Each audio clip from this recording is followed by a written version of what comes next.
Hey y'all, thanks for joining me. Welcome to the 10th and final chapter of my book project, Schooled by the Smokies. I was no longer following a trail. I was learning to follow myself. Aspen Mattis. Chapter 10. The Trail Reveals Itself. Hi y'all, Dan here. Thanks for joining me.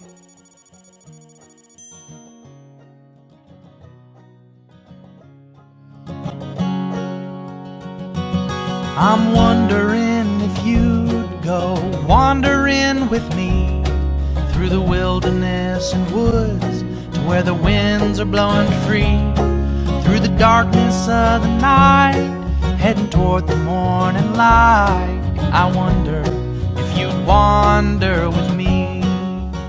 There are times when I must trust the trail to reveal itself. Do you remember the part in The Last Crusade where Indiana Jones steps off the ledge and onto the camouflage bridgeway that crosses a deep chasm? It's called the Step of Faith scene. I recalled that movie several times as Rick and I walked through the Wind River Range in Wyoming. Our hike wasn't as dramatic as the movies, but there were times when it was exciting enough.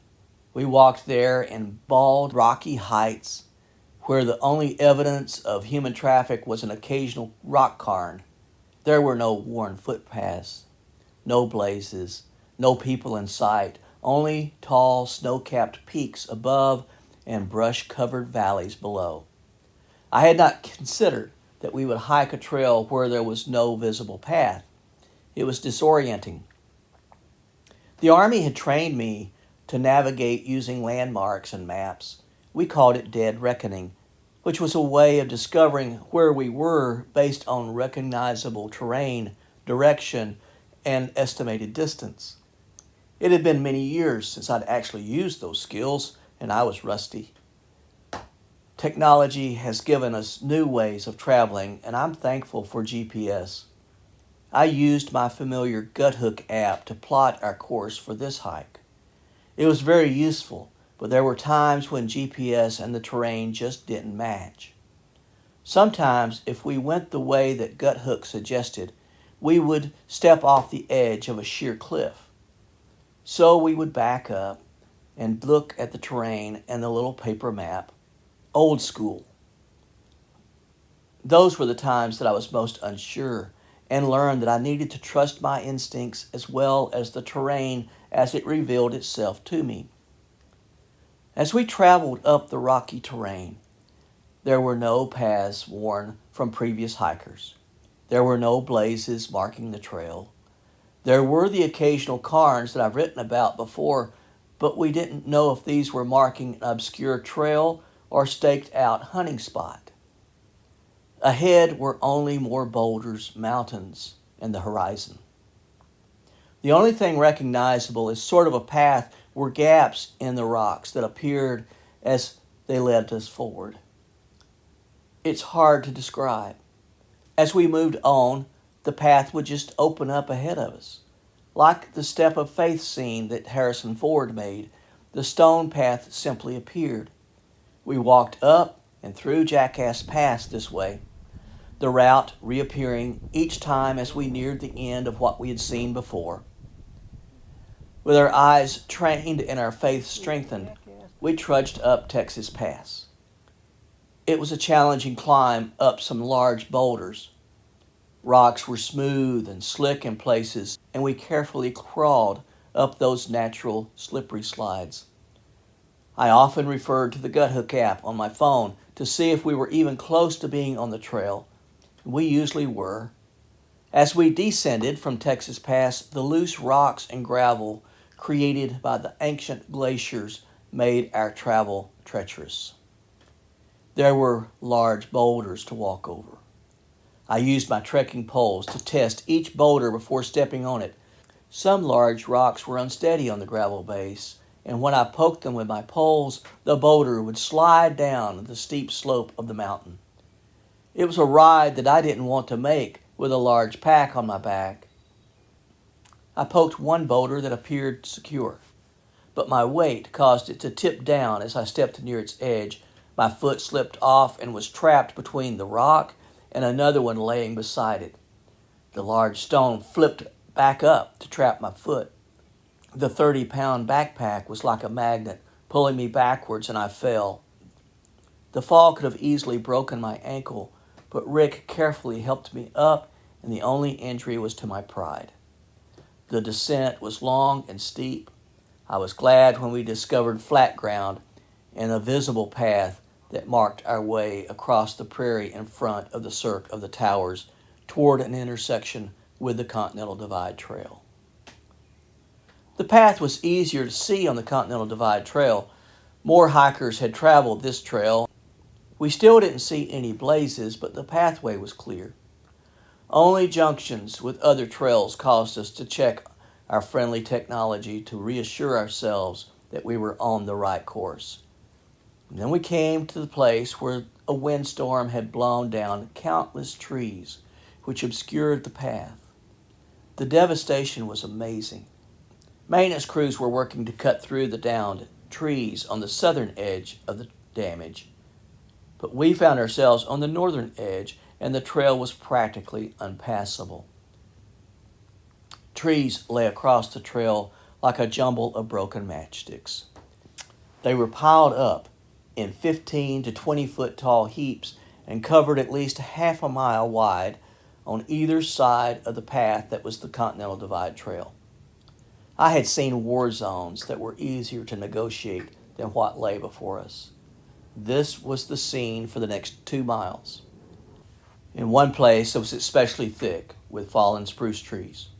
Rick and I decided to split up and search for a passageway through the obstacle. For a quarter of a mile, I removed my backpack and crawled under the brush, pushing my pack in front of me as I went. I'd gone several yards when the fearful thought came into my mind. What if the way ahead is blocked and I can't find a clearing? I hadn't considered that we didn't know how far the damage extended. I don't know if Rick had similar thoughts. We both came through the thick pile of trees. Each of us were a little scratched and bloody from the dangling limbs and brush.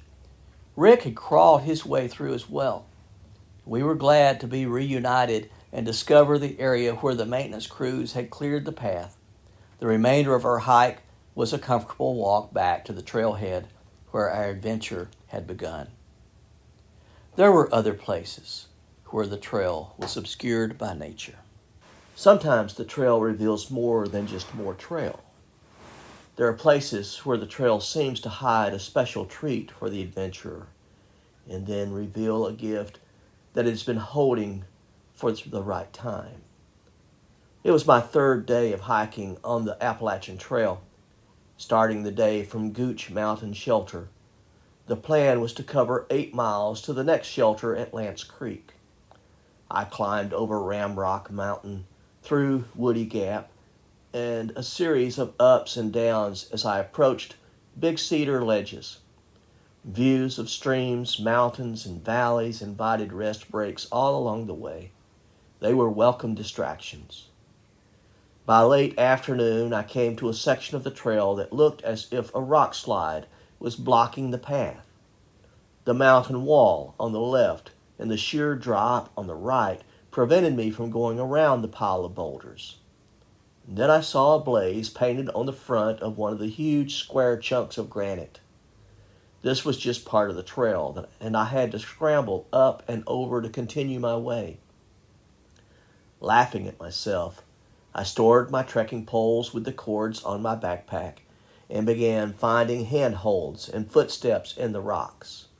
Like a mountain goat, I climbed up about 10 feet and over about 30 feet of stone path. The other side was not what I expected.